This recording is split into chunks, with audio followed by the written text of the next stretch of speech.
"I don't have much, but you look hungrier than me," the old farmer said softly, sliding the tin plate across the wooden table.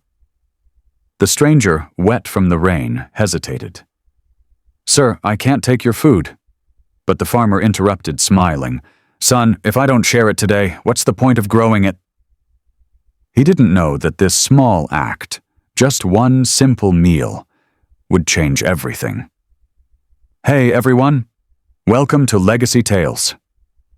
It was a cold, stormy night in a forgotten village where the roads turned to mud and the electricity was gone for days.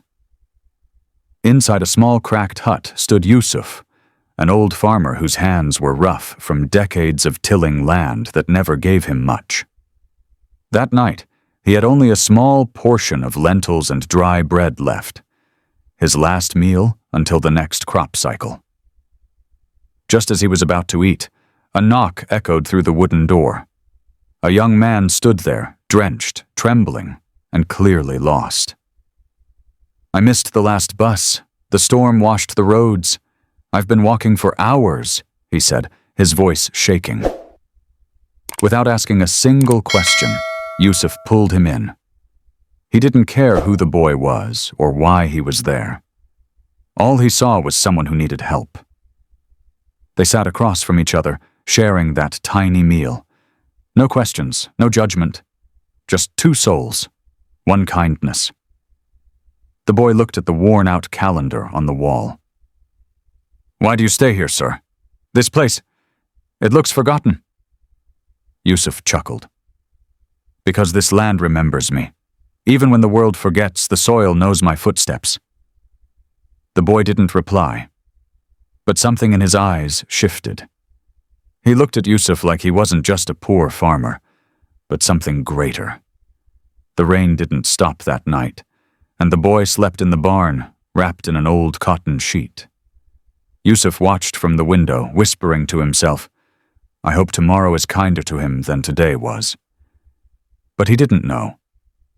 Tomorrow was about to be kinder to him. Yusuf rose with the first light of dawn, just as he always did. His routine was simple: feed the cow, check the field, then walk to the village for water. But that morning, something felt different. There was a strange buzzing in the air, not the kind from flies or distant tractors, but a deep, powerful hum that shook the ground beneath his feet. He turned toward the sky and squinted. At first, it looked like a giant bird, but then it grew louder, closer. A helicopter. And it wasn't just passing by. It was landing, right in the middle of his field. Yusuf panicked. "What in God's name?" Dust flew everywhere as the chopper touched down. The villagers came running, eyes wide in disbelief. No one had ever seen a machine like that so close. Not here, not in a place the government had forgotten. Out stepped men in uniforms. One of them looked familiar, cleaner now, in crisp army fatigues. It was the same young man from last night. He walked straight to Yusuf and saluted him. "Sir," he said loudly, "this man gave me shelter when I had nothing. He didn't ask who I was. He didn't care about my rank. He just gave." The other officers stepped forward. One handed Yusuf a sealed envelope. "By order of the military council, and on behalf of the officer you saved, we're here to honor you." Yusuf opened the envelope with shaking hands. Land ownership papers, pension approval, a letter from the government, and an invitation to attend the national ceremony in the capital. He looked around in disbelief. The same villagers who had once mocked him for being a nobody now looked at him with teary eyes. But he was still confused. Why all this?" The young officer smiled. "Because when you gave me your last meal, you weren't feeding a soldier. You were feeding the future chief of operations, and I never forgot." Yusuf's knees buckled, but the officer caught him. The helicopter crew quickly began unloading sacks. Seeds, medicine, tools, everything Yusuf had begged the local officials for years but never received. and as the villagers watched, a quiet truth settled into their hearts. This poor, forgotten farmer had just become a legend, not by power, but by kindness. As the helicopter lifted off again, this time leaving behind hope instead of dust, Yusuf sat quietly on the edge of his porch.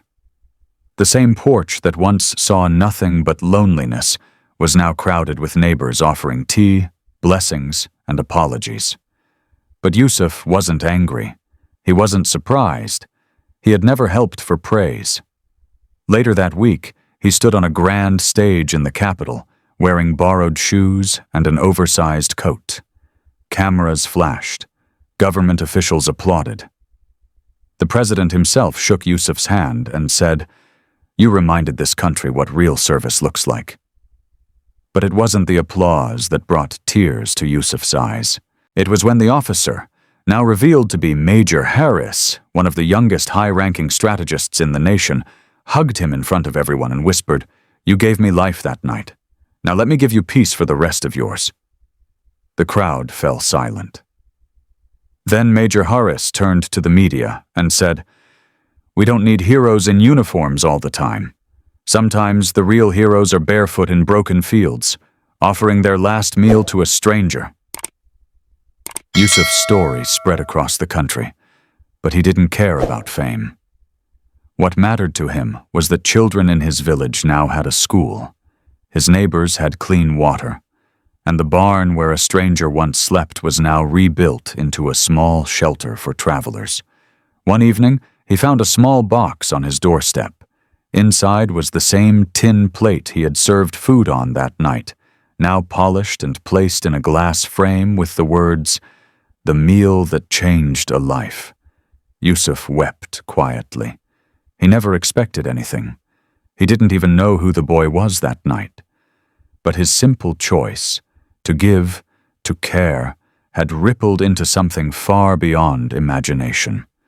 And now, the same field that had once only seen droughts and disappointments had become the landing ground of miracles. Because sometimes, one small act of kindness is the seed that grows into a forest of change. Now it's your turn. Tell us in the comments. What would you have done if a stranger knocked at your door that night? And which country are you watching this story from? Let's fill this comment section with kindness. Tag someone who still believes in the power of good. Because here at Legacy Tales, we don't just tell stories. We remind the world. Kindness still wins,